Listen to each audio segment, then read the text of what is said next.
Assalamualaikum warahmatullahi wabarakatuh. Perkenalkan, nama saya Nisila dengan NIM 0212121012, Program Studi PGMI Fakultas Tarbiyah Diya'iyan Fathul Muluk Papua. Pada video kali ini, saya akan membahas tentang jawaban-jawaban dari pertanyaan mata kuliah Pancasila dan Kewarganegaraan yang diasuh oleh Bapak Didi Effendi, MPD. Langsung saja saya akan membahas tentang pertanyaan pertama. Mengapa mahasiswa prodi PGMI perlu mempelajari mata kuliah Pancasila dan Kewarganegaraan? Jawabannya adalah untuk memupuk kesadaran cinta tanah air, mengetahui tentang hak dan kewajiban dalam usaha pembelaan negara, serta menjaga persatuan dan kesatuan bangsa dalam bingkai Bhinneka Tunggal Ika.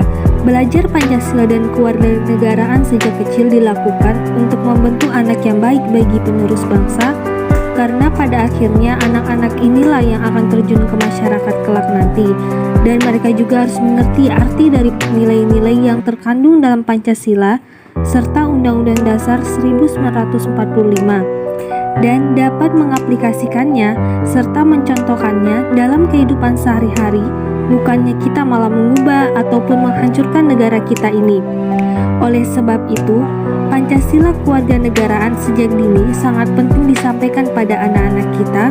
Tidak hanya dari sekolah saja, keluarga juga sangat berpengaruh dalam mendidik karakter anak dalam berbangsa dan bernegara yang lebih baik.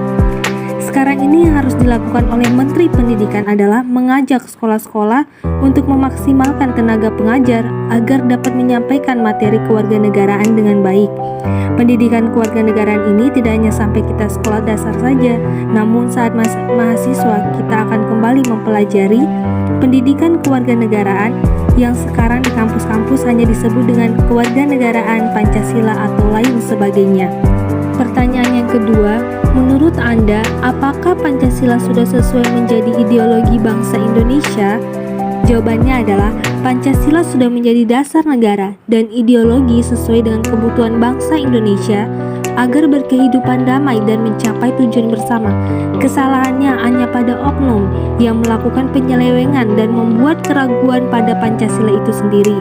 Seandainya kita semua fokus bekerja sama dengan baik dan fokus untuk mencapai tujuan bernegara dan memajukan bangsa Indonesia, maka Pancasila semakin melekat dan relevan terhadap ideologi bangsa Indonesia. Maka dari itu, dibutuhkan peran dari kita semua untuk membangun kembali Pancasila sebagai ideologi berbangsa dan bernegara. Dengan menerapkan perilaku Pancasila menggambarkan kita mencintai ideologi kita, yaitu Pancasila. Selain itu, dengan menanamkan pemahaman dalam berperilaku sesuai dengan ideologi Pancasila, mencerminkan upaya kita untuk menjaga ideologi Pancasila tetap relevan dalam kehidupan yang sekarang. Dan Pancasila sudah termasuk sebagai ideologi bangsa Indonesia karena Pancasila sudah cukup untuk menjadi pegangan berkehidupan bangsa Indonesia. Penyebabnya banyaknya anggapan bahwa Pancasila tidak relevan adalah karena banyaknya kasus penyelewengan perilaku terhadap ideologi Pancasila dari kasus yang kecil hingga kasus yang besar. Banyaknya kasus penyelewengan tersebut membuat masyarakat Indonesia semakin lama semakin mengajari penyelewengan tersebut. Kurangnya perasaan dan keyakinan terhadap Pancasila sebagai ideologi dan dasar negara menjadi penyebab memudarnya rasa relevansi Pancasila sebagai ideologi bangsa Indonesia. Padahal kesalahan dalam hal ini mengarah kepada pelaku dan tokoh masyarakat. Pancasila masih memenuhi kriteria ideologi sebagai pedoman kehidupan bermasyarakat dalam berbangsa dan bernegara di Indonesia. Hal-hal yang terkandung di dalam Pancasila membuat masyarakat berkehidupan baik, damai, dan sesuai dengan apa yang dibutuhkan oleh masyarakat sekarang. Pertanyaan ketiga, bagaimana cara penerapan nilai Pancasila dalam kehidupan sehari-hari? Jawabannya, untuk sila pertama yaitu hormat menghormati dan bekerja sama antara pemeluk agama dan para penganut kepercayaan walau berbeda-beda tetapi tetap bersama-sama untuk mencapai ketujuan. Untuk sila kedua, senantiasa menjaga adab dan kesopanan, kehalusan dan kebaikan budi pekerti kita di dalam berbagai kondisi.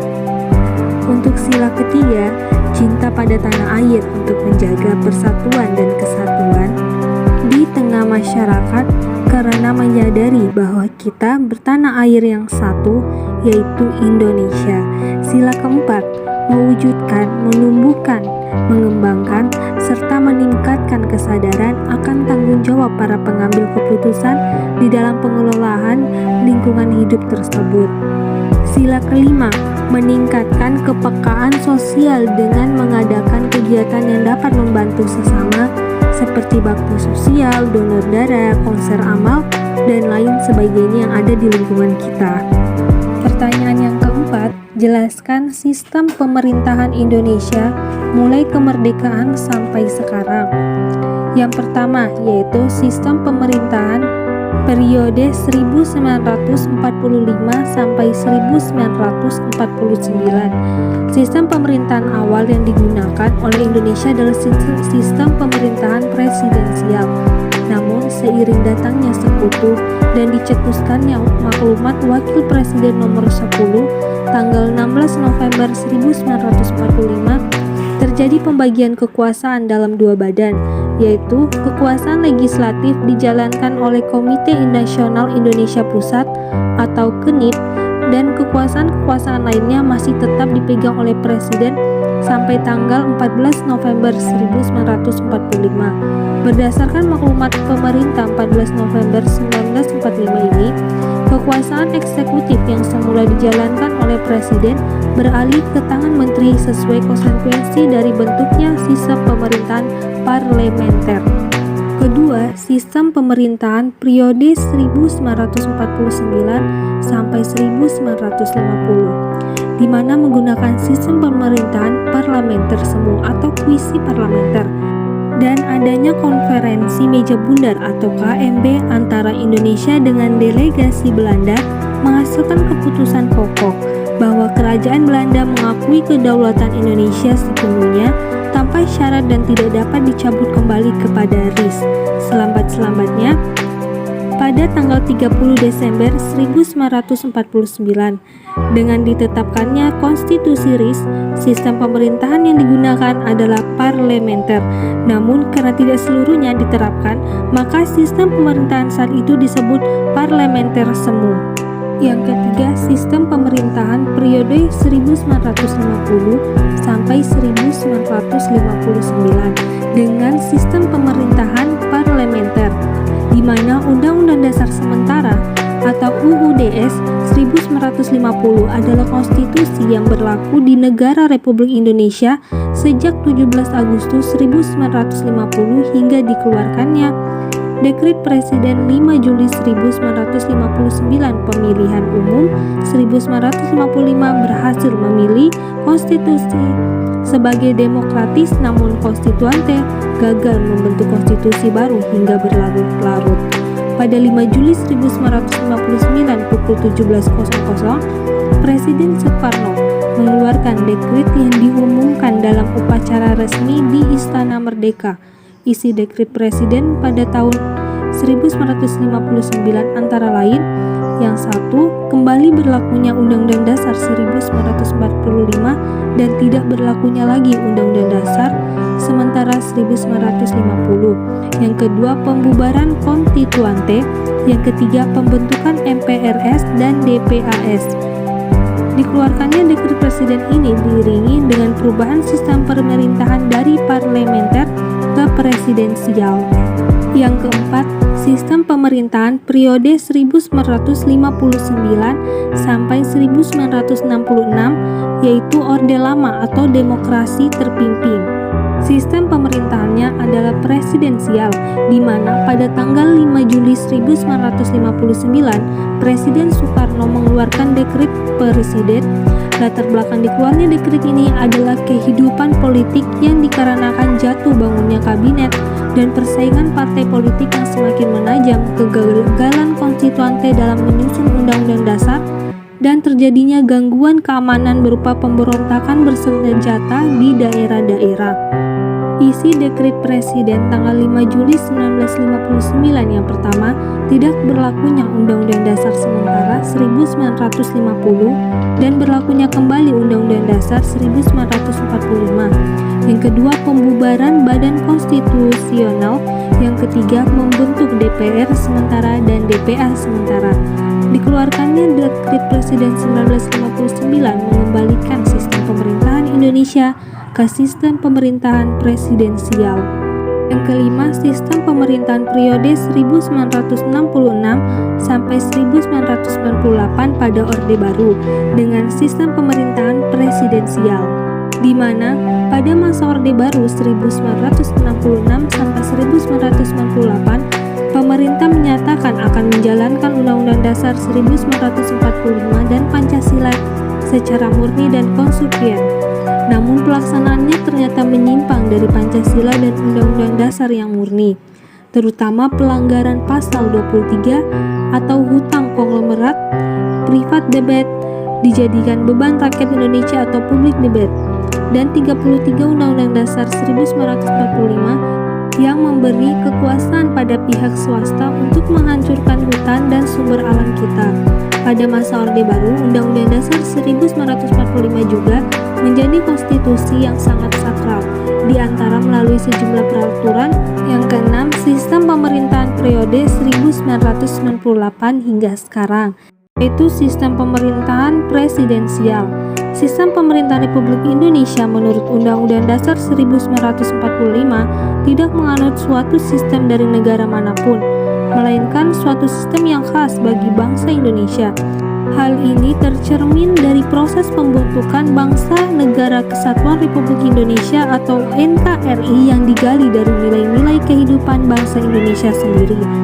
Menurut Undang-Undang Dasar 1945, kedudukan presiden sebagai kepala negara dan kepala pemerintahan sistem ketatanegaraan yang kepala pemerintahannya adalah presiden dinamakan sistem presidensial. Presiden memegang kekuasaan tertinggi negara di bawah pengawasan Majelis Permusyawaratan Rakyat atau MPR.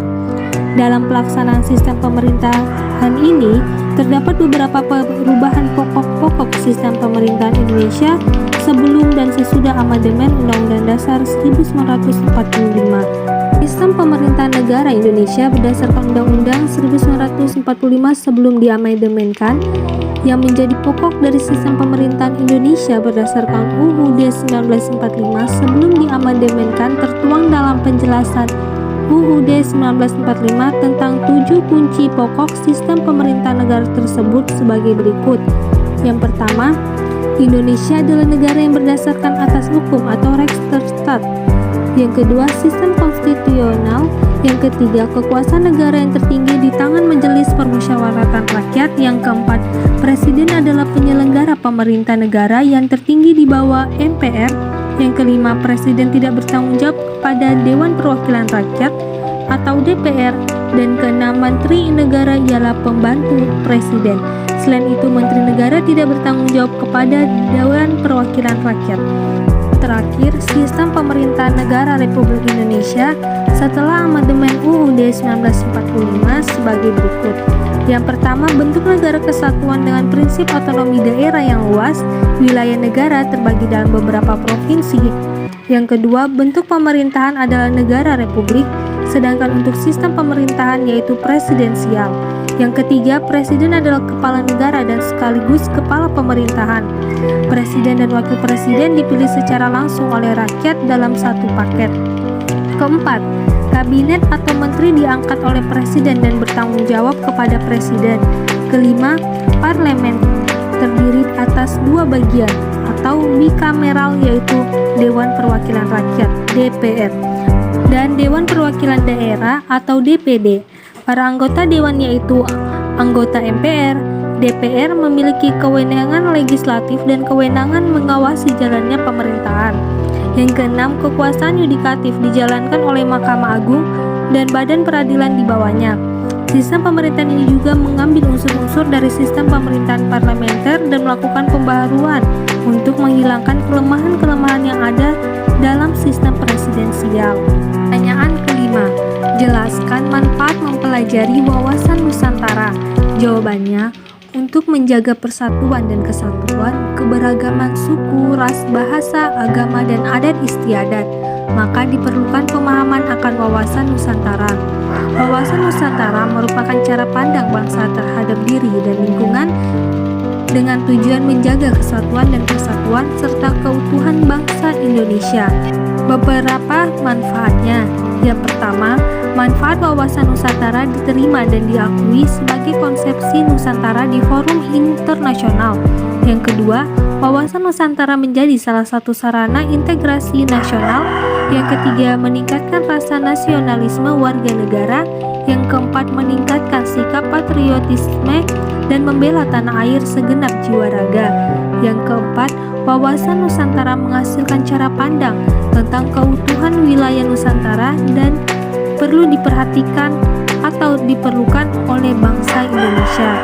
Yang keempat, pertambahan luas wilayah sebagai ruang hidup memberikan potensi sumber daya yang besar bagi peningkatan kesejahteraan rakyat. Yang kelima, pertambahan luas wilayah teritorial Indonesia. Yang terakhir, menyadarkan masyarakat akan pentingnya menjaga wilayah Indonesia yang luas ini. Sekian dari jawaban yang telah saya paparkan dari materi Pancasila dan Kewarganegaraan. Mohon maaf bila ada salah yang sebesar-besarnya. Wassalamualaikum warahmatullahi wabarakatuh.